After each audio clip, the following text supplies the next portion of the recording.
इसलिए मेरा पुनः अनुरोध है कि समाज के सक्षम लोग इसका हल निकालें और दोनों का समझौता कराने का कष्ट करें।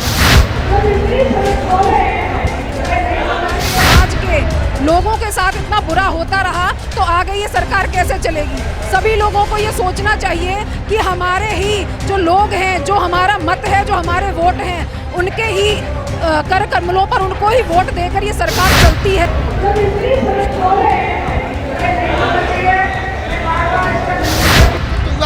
और मैं कहना चाहता हूँ उन लोगों से, चुनिंदा लोगों से, कि ईंट का जवाब पत्थर से दिया जाएगा। ये गडरिया जात इतनी वो कमजोर नहीं है जो यानी तुम्हारी भाषणों को सुन के और मैं घर पर बैठ जाऊं। ईंट का जवाब पत्थर से। आज मंत्री जी आने थे, नहीं आए यहाँ सभा में। मंत्री जी नहीं आते, मंत्री जी पता नहीं, मंत्री धनगर का प्रमाण पत्र ले रहे, इन लोगों का नहीं बनने दे रहे।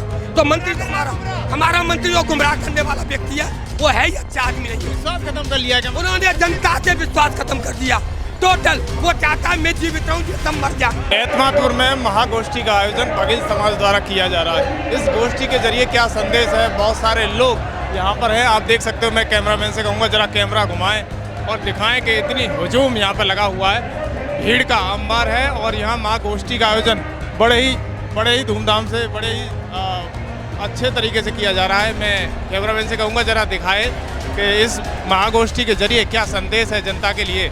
वहीं बघेल समाज व अन्य समाज के लोग भी यहाँ इकट्ठे हुए हैं और जनता को संदेश दे रहे हैं। मैं यहाँ पर बहुत सारे लोग हैं, मैं इनसे बात करने की कोशिश करूँगा कि ये क्या कहना चाहेंगे। प्रधान जी, आज ये महागोष्ठी का आयोजन किया जा रहा है, क्या कहेंगे आप? महागोष्ठी में क्या संदेश देना चाहेंगे? आज माननीय हमारे राकेश बघेलपुर जिला पंचायत अध्यक्ष के संरक्षक में ये बघेल समाज की जो संगोष्ठी, एक विचार गोष्ठी रखी गई है, जिसमें अभी कुछ आंदोलन करके कुछ छत्तीस समाज के लोगों ने इनको उकसाया है। कुछ एक व्यक्तिगत 2-3 लोगों की लड़ाई है, कुछ जमीनी विवाद में लड़ाई हुई है। उस संदर्भ में अभी एक मुड़ी पे आंदोलन करके कुछ लोगों ने जाति सूचक शब्द वगैरह कह के इनको बघेल समाज को जो उकसाया है, तो उसका जवाब देने के लिए आज ये बघेल समाज की यहाँ विचार गोष्ठी हुई है। तो मैं तो दोनों ही समाज के लोगों से ये निवेदन करना चाहूँगा कि समाज के सक्षम लोग हैं वो बैठें और इसका समाधान निकालें। इसमें क्यों जाति सूचक इसको ये बनाया जा रहा है, ये संघर्ष एक बहुत बड़ा विशाल रूप ले लेगा। उसका परिणाम भी दोनों ही समाज को हानिकारक पड़ेगा। इसलिए मेरा पुनः अनुरोध है कि समाज के सक्षम लोग इसका हल निकालें और दोनों का समझौता कराने का कष्ट करें। क्या लगता है, दोनों ही तरफ से बढ़ावा हो रहा है या फिर कुछ राजनीतिक स्टंट भी माना जा रहा है? बिल्कुल दोनों ही तरफ से बढ़ावा ये चल रहा है। और उस दिन छत्तीस समाज में 2-4 लोग ऐसे हैं जिन्होंने ये जाति सूचक शब्द वगैरह कह के क्यों दूसरी जाति के पीछे एक आदमी की लड़ाई के लिए पूरी समाज को ललकार रहे हो। और जब ललकार रहे तो कोई समाज कम नहीं है, यह कौन सा समाज कम है? इससे क्या हल निकलेगा? समाज हो, चाहे बघेल समाज हो, चाहे बाल्मीक हो, चाहे खटीक हो, पर कुछ दिन पहले जो एक मुड़ी चौराहे पर महापंचायत जो रखी थी छत्री समाज ने, तो कुछ चुनिंदा लोगों ने उसको बढ़ावा दिया और उसमें माननीय विधायक जी भी शामिल हैं। अगर वो चाहते तो महापंचायत नहीं होती। अगर आप देख रहे होंगे यहाँ क्यों आया है बघेल समाज, जब उनके चुनिंदा लोगों ने छोटी सी घटना पर सभी लोग इकट्ठे होकर, चाहे गलत हो चाहे सही हो उसका फर्क नहीं जाना, उन्होंने विधायक जी ने उन्होंने कहा कि जो पंचायत निर्णय करेगी वो मैं मान्य करूंगा। ये बताइए कि पंचायत में कोई आदमी गलत भी कह रहा है तो वो कैसे मान होगा? कानून वो देश कानून से चलता है, संविधान से चलता है। उसमें विधायक जी को समझ सोचकर दोनों पंचों को बैठार कर आपस में वार्तालाप करवानी थी, तो मैटर इतना बढ़ता नहीं है। महापंचायत और बघेल समाज जो आज जाति विशेष का जो समय विधानसभा में बढ़ गया है, ये नहीं होता।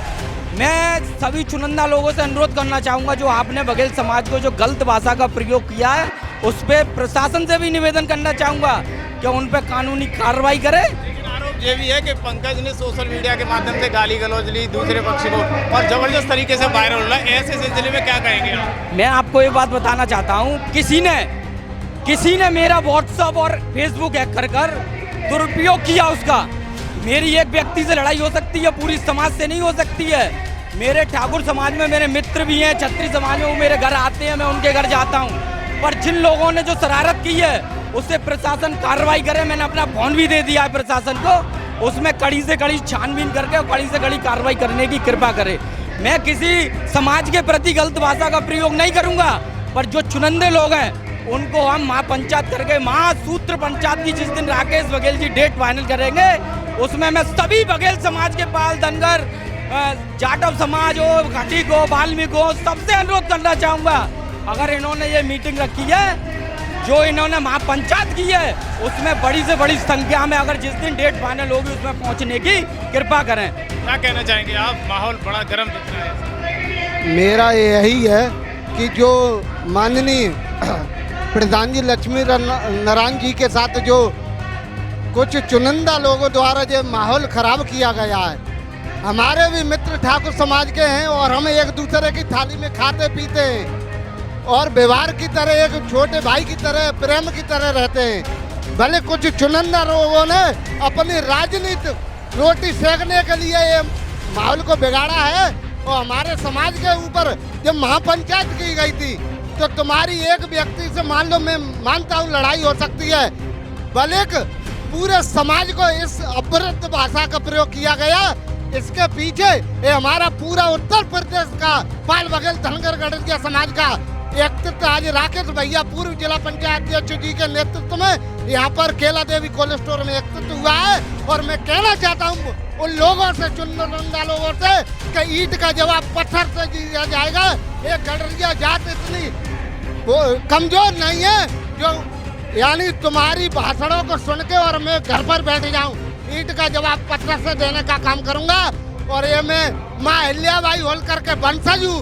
जब वो विधायक जी कह रहे थे, एक जनप्रतिनिधि होने के नाते कह रहे थे कि मैं क्षत्रिय वंश का खून है, तो मैं भी कहता हूँ उनसे एक छोटा सा कार्यकर्ता हूँ, उन्हीं का पार्टी का हूँ। और मैं भी कहता हूँ कि मैं भी एक अहिल्याबाई होलकर के वंशज का खून हूँ। और जो अहिल्याबाई होलकर वंशज जो माननीय प्रधानमंत्री जी ने भी उनका जीर्णोद्धार कराया और गुणगान किया, अनेकों लोग मठ बनवाए, वो ऐसी देवी और ऐसे वंशज को गाली देना इनके लिए क्या ये असुविधा है?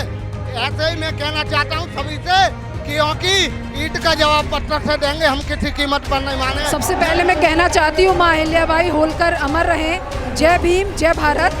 आज जहाँ महापंचायत का आयोजन किया गया है तो ये एक बहुत ही हमारे समाज को इकट्ठा करने का जो राकेश भैया ने जो प्रण लिया वो आज पूरा किया उन्होंने। और बहुत भारी संख्या में अनेक राज्यों से यहाँ लोग एकत्रित हुए हैं, जो भी बहुत हर्ष की बात है। मैं ये कह रही हूँ कि अगर हमारे समाज के लोगों के साथ इतना बुरा होता रहा तो आगे ये सरकार कैसे चलेगी। सभी लोगों को ये सोचना चाहिए कि हमारे ही जो लोग हैं, जो हमारा मत है, जो हमारे वोट हैं, उनके ही कर कमलों पर उनको ही वोट देकर ये सरकार चलती है। हमारी कोई कम संख्या नहीं है, हमारी बहुत अधिक संख्या है। ये लोगों को समझना चाहिए। दूसरी बात, किसी पर ऐसा अत्याचार नहीं करना चाहिए, क्योंकि ये हर घर की बात है। आज हम पे हुई है, कल तुम्हारे पे होगी। तो मुझे ये लगता है कि हम सबको संगठित होना चाहिए, इकट्ठा होना चाहिए। और अगर हम एकत्रित रहेंगे, इकट्ठे रहेंगे, तो किसी की हिम्मत नहीं है कि हम पर कोई उंगली भी उठा दे। मैं यही अपनी बात खत्म करूंगी। जय भीम, जय भारत। इस महागोष्ठी में जेपी धनगर भी हैं, जो धनगर समाज के एक दायित्व निभाते हैं। मैं उनसे बातचीत करूंगा कि वो क्या कहना चाहेंगे। जेपी जी, जिस तरीके का माहौल है, भीड़ बहुत है, क्या संदेश देना चाहते हो जनता के बीच? हम संदेश यही देंगे जनता से कि जो अब हम पर अत्याचार हो रहा है, निर्दोष व्यक्तियों को जेल भेजा जा रहा है, हमारी जमीन को हड़पा जा रहा है, जो हमारा लेखपाल कानूनगो ने हमारा वो बाकायदा मेड़बंदी कराई, और आज उसको प्रशासन एक जातवाद की भावना से अथवा एक जो भी हो उनका उसकी भावना से आज उनकी महापंचायत करा रहे, हमारी पंचायत होने में कष्ट दे रहे। तो ये नहीं चलेगा, चाहे इसे हमें ईंट से ईंट बजानी पड़े, हम नहीं चूकेंगे। दूसरी बात, आज जो है रही, हम महापंचायत करेंगे। अगर महापंचायत में जो भी निर्णय होगा वो सब लोग मानेंगे, और इतनी बड़ी महापंचायत होगी कि आज तक प्रदेश में आज तक न हुई हो। क्या कहना पंचायत तो होगी, लेकिन संदेश क्या है, ऐसा नहीं लगता कि दोनों पार्टियों को बैठ के बातचीत करनी चाहिए, सॉल्यूशन था तो दोनों ही पार्टियों को बैठ के बातचीत करनी चाहिए और सॉल्यूशन निकालना चाहिए। ये तो प्रशासन को करना चाहिए था। ये प्रशासन और शासन काय के लिए होता है। और दूसरी बात, अगर ये बात को तो हमारे समाज का एक लॉ मिनिस्टर है, उसको भी इसके बीच में आके दोनों पक्षों को बैठ के समझौता कराना चाहिए था। एक पक्ष ताकतवर होता जा रहा है, जो वास्तव में गलत है। हम सही होते हुए भी हमारा कोई पक्ष शासन नहीं सुन रहा, तो इसके लिए तो हमें चाहे जो करना पड़े पर करेंगे शांतिपूर्वक। आज मंत्री जी आने थे, नहीं आए यहाँ सभा में। मंत्री जी नहीं आते, मंत्री जी पता नहीं, मंत्री जी धनगर का प्रमाण पत्र ले रहे, इन लोगों का नहीं बनने दे रहे। तो मंत्री तो हमारा मंत्री जो गुमराह करने वाला व्यक्ति है, वो है ही अच्छा आदमी नहीं है। विश्वास खत्म कर लिया क्या? उन्होंने जनता से विश्वास खत्म कर दिया टोटल। वो चाहता है मैं जीवित रहूं, ये सब मर जाए, ये नहीं होगा। अब नहीं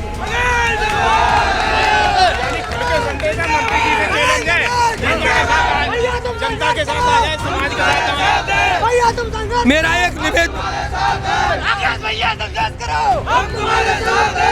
मेरा एक निवेदन है, पत्रकारों के माध्यम से अपनी बात भेजना चाहता हूं कि मंत्री को इस मंच पर आना चाहिए, या आज भी आना चाहिए था। वो नहीं आया है तो आगे आए, वरना मंत्री का प्रदेश में नहीं देश में बहिष्कार करेंगे। तो धनगर है, देख रहे हो आप, उन्होंने कहा है कि मंत्री का प्रदेश में नहीं पूरे देश में बहिष्कार करेंगे। आप खबर एक्सपर्ट में देखते रहिए इसी तरीके से।